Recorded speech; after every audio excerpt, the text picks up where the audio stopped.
Hey, what's up? I'm glad you made it here. This is Rodder MMA Bet, and this is arguably the most comprehensive and profitable betting channel advice for MMA fights in YouTube. I have been betting MMA and the UFC for 8+ years with consistent results, and that's what you're gonna be getting here. This is a quick intro, and you're gonna be seeing some of the results tracking I'm referring to, the fights breakdown, and how I'm betting the card. Feel free to leverage my strategy, but take it with a grain of salt, as this is your money on the line. If you like this idea, you like what I'm doing here, subscribe to this channel and share with your friends. Enjoy the analysis, let me know your thoughts on the comments sections down below, and good luck with your bets. In this video I'll be covering UFC on ESPN 18 or UFC Vegas 15. I'll be doing the full card. If you are familiar to my channel, you know how to use the spreadsheet to your best interest, and if you do, and you trust my analysis from previous fights, good luck with your bets. If you do not know what I'm speaking about, I'll be covering in a minute what do I mean by the most consistent and transparent betting strategy. I'm also adding timestamps in the description of the video so you can click on them and search for the fight that you would like to hear the breakdown. Alright?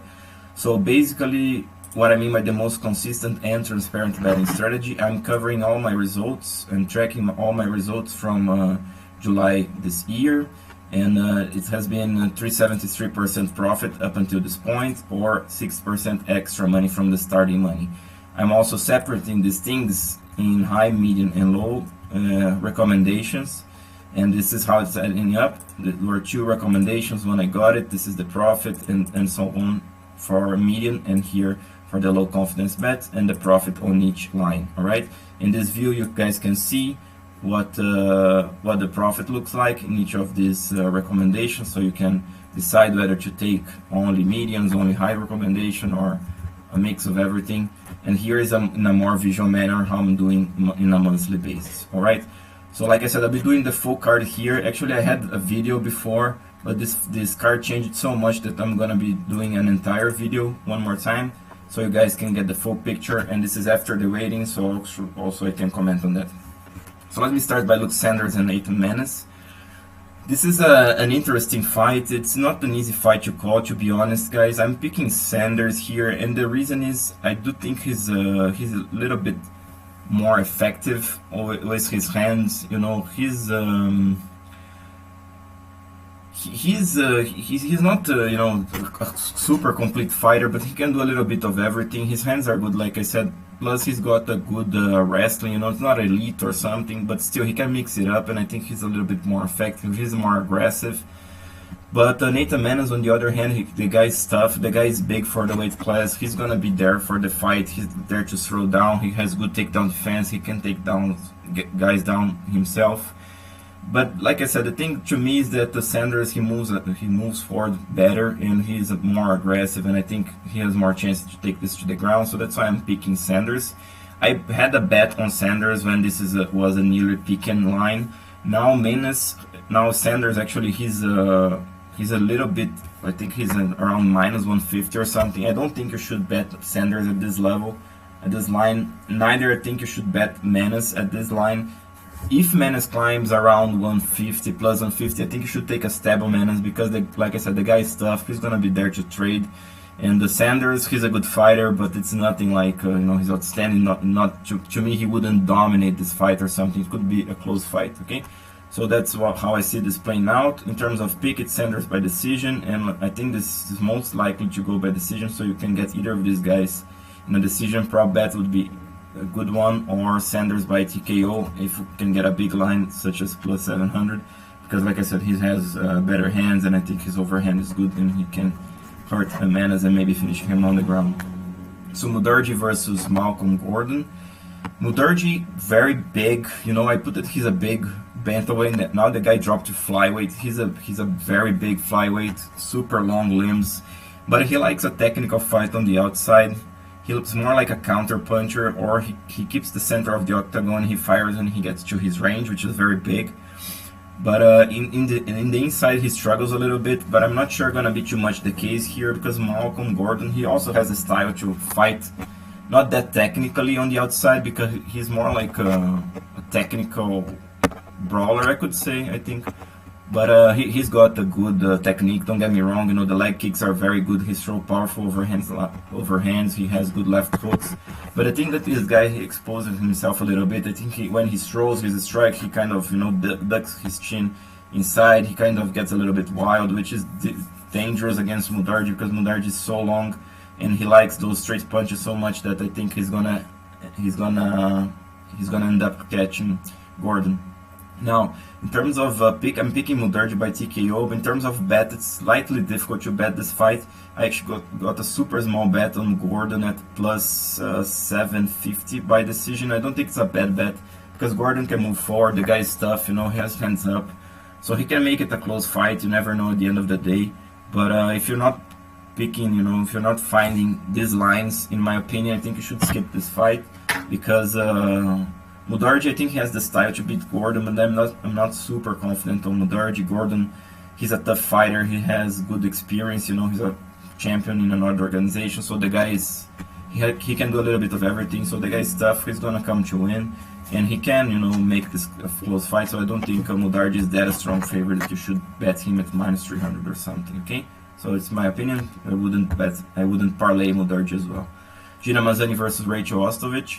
This is basically a fight of different styles. Mazany, she likes an ugly brawl in the inside. She likes to clinch girls, use her strengths, which was pretty good strengths at bantamweight. Now she's dropping it to flyweight. You guys saw her on the weighting maybe. The girl looks pretty strong, you know, and she's quite tall for the division, so she's very strong flyweight, and she has the style to push girls against the cage, make it ugly.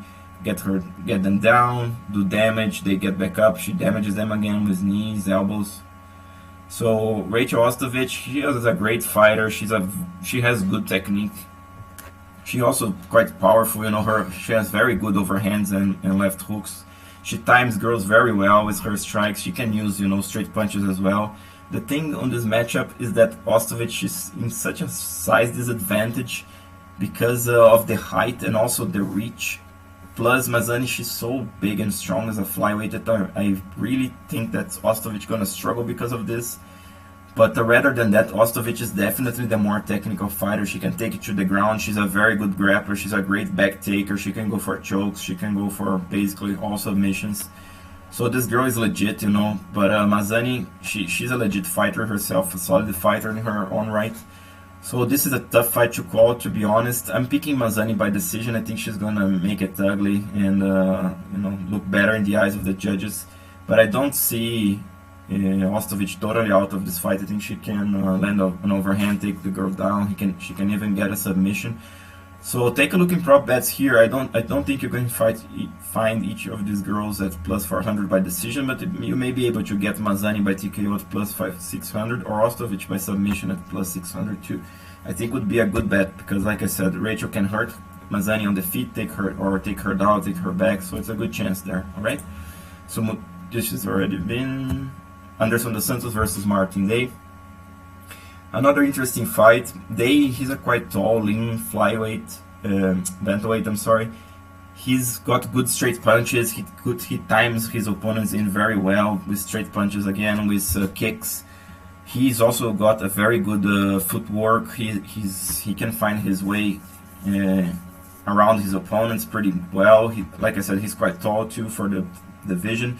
The thing that's Martin Day, he's basically a striker, and he tends to struggle a little bit in the short range because he likes the long range weapons, and he's not that physically strong on the short range.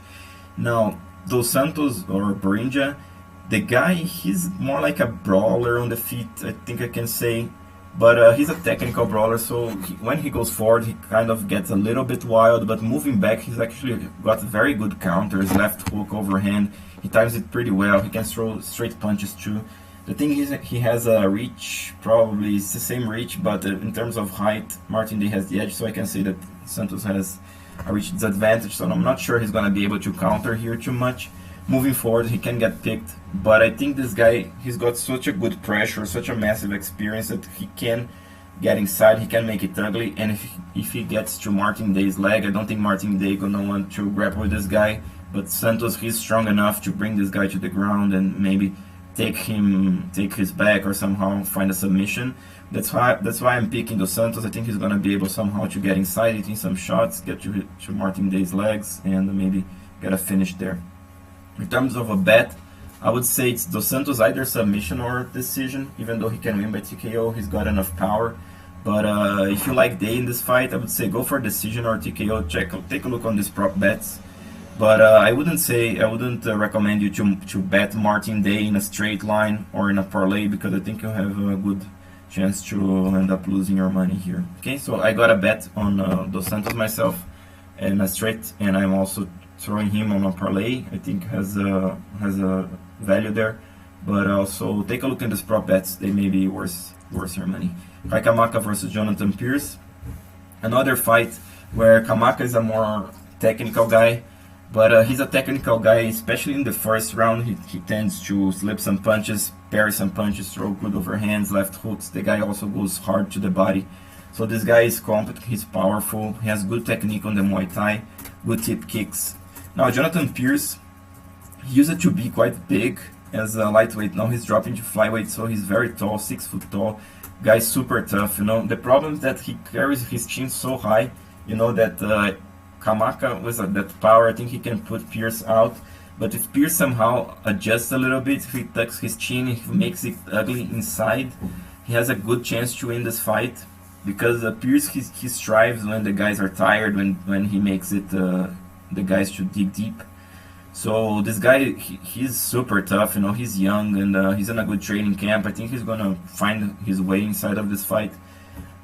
I'm back and forth here, guys. I don't think there's that advantage on size of Kamaka. Kamaka has got the power, he's got the technique, you know, I'm not gonna lie.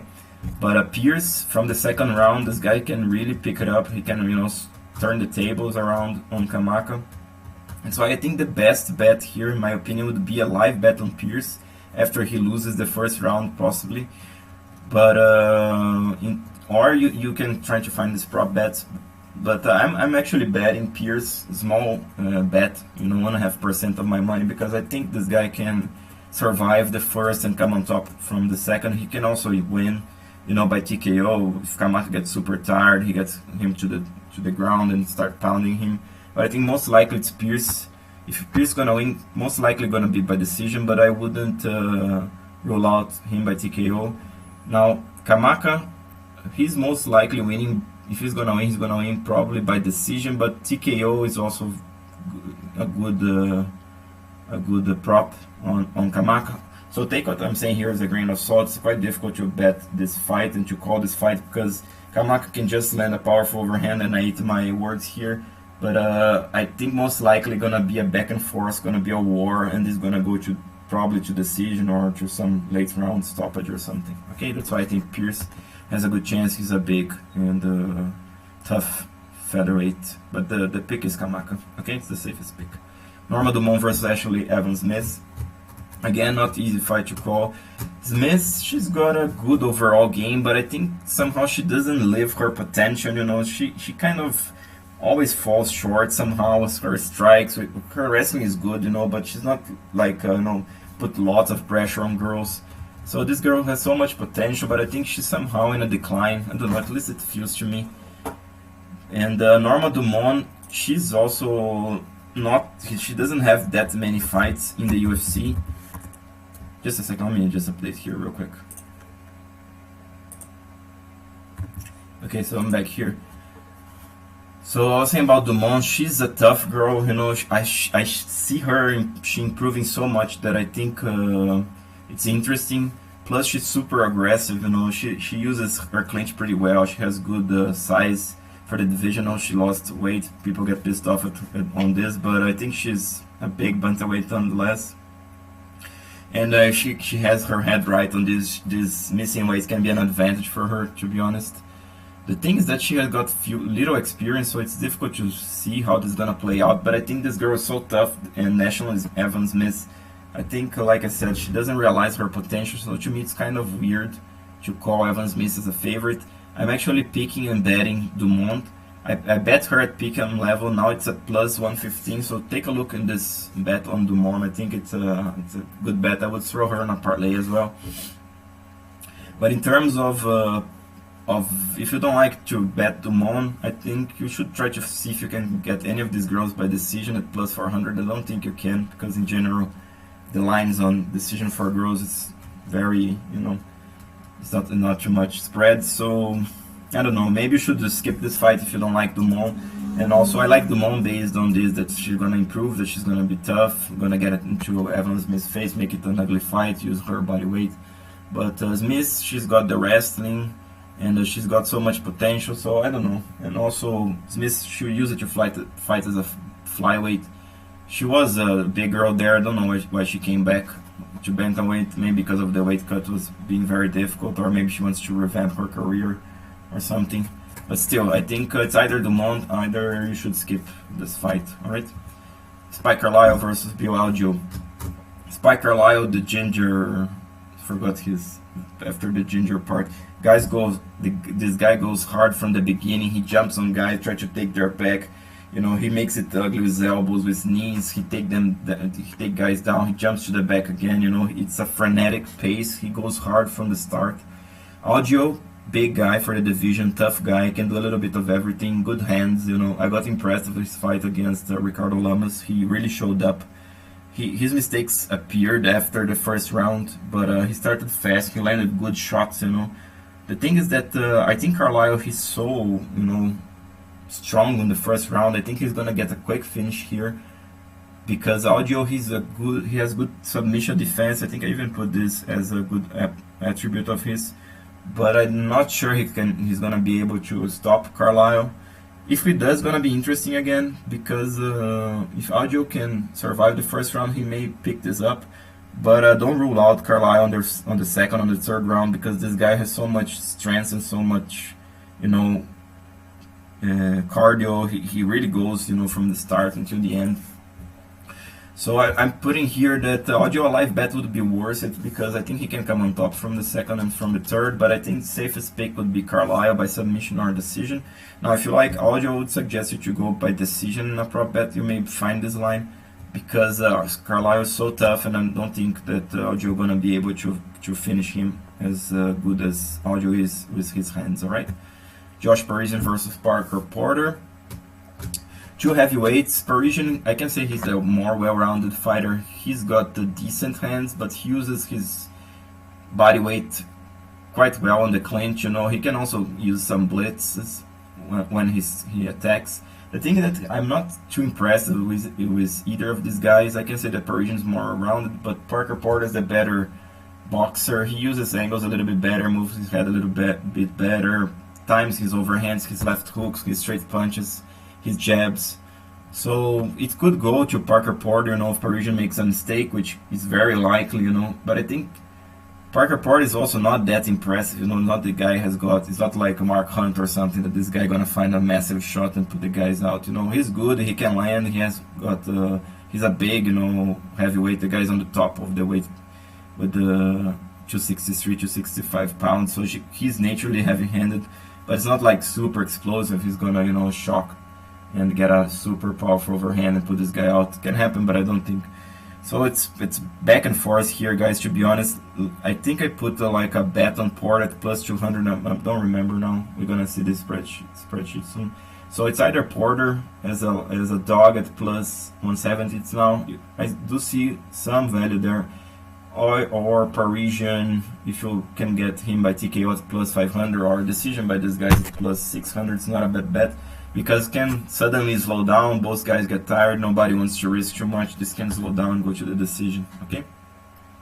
Miguel Baeza versus Takashi Sato. Baeza is a tall welterweight. He likes to counter most of the time. He likes to time opponents win, especially with the overhand, but he goes with left hooks too. And he's improving a lot, But the thing is that this guy, he's still improving. He doesn't have that many fights. He struggles a little bit under pressure, under heavy pressure. It's not too much the style that Takashi Sato brings. Sato, he's more like a karateka. He jumps, he darts in and out. He's all over the place. He's quick with the 1-2. He's a southpaw, and that left hand comes like a piston. So he's super dangerous there. He can also kick, He's on the terms of, I think the rest is not much relevant, He can, stop some takedowns. but basically he's a explosive fighter from the outside, like a karateka style, like I said. But he's got so much more experience here that I think he can edge Baeza. You know, Baeza, he's gonna stand his ground, he's gonna throw down. He's a big, young, you know, hungry welterweight. But I think Sato, I do see him being able to jump in and get a TKO, because Baeza, he waits to time his overhand, but somehow he gets caught eventually. And I think that can happen. I think Sato can land 1-2, you know, damage him and accumulate the damage and somehow win by TKO. So I think Sato is a slightly favorite here. I'm back and forth. Don't get me wrong, Baeza is a good fighter. He's coming to win this. But I think in terms of a bet, it's either way TKO plus 600 or decision plus 500 in my opinion, okay? Because like I said, to me it's a near pick and fight, and I think Sato experience and the quickness with the feet and the straight punch is gonna win his fight. Now the main event, Anthony Smith versus Devin Clark. Clark, he's an explosive light heavyweight from the outside. He can throw a powerful overhand, but he thinks that his thing is to take guys down and use his weight on the top of the guys and then repeat the same pattern. You know, he's got a good power, he's got good ground and pound, so he can finish his guys too. Smith, he's a Lionheart. The guy has so much experience. I think overall he's the better fighter here. He does a good job of keeping his range, throwing straight punches, catches guys coming in. He doesn't have the best takedown defense in the world. He can get taken down, but I think that he's got the grappling advantage in this fight. He can stand back up, he can reverse Clark, or he can either reshoot a single leg after defending something, or he can try to scramble, take Clark's back on the scramble, or he can somehow stand back up and then he takes Clark down himself and take his back and finishes him. So Smith is going to be on this fight. He's the better fighter here, the more technical fighter. Clark is young, he's strong, don't get me wrong, this guy also is coming to win this fight, but I think Smith's experience and his heart gonna prevail here. I think he's the more technical guy, and I think most likely it's him by submission, by decision, but I do see value on him by submission. I think I got a bet on him at plus 600 by submission, so take a look on this prop bet too. I think it's worth your money.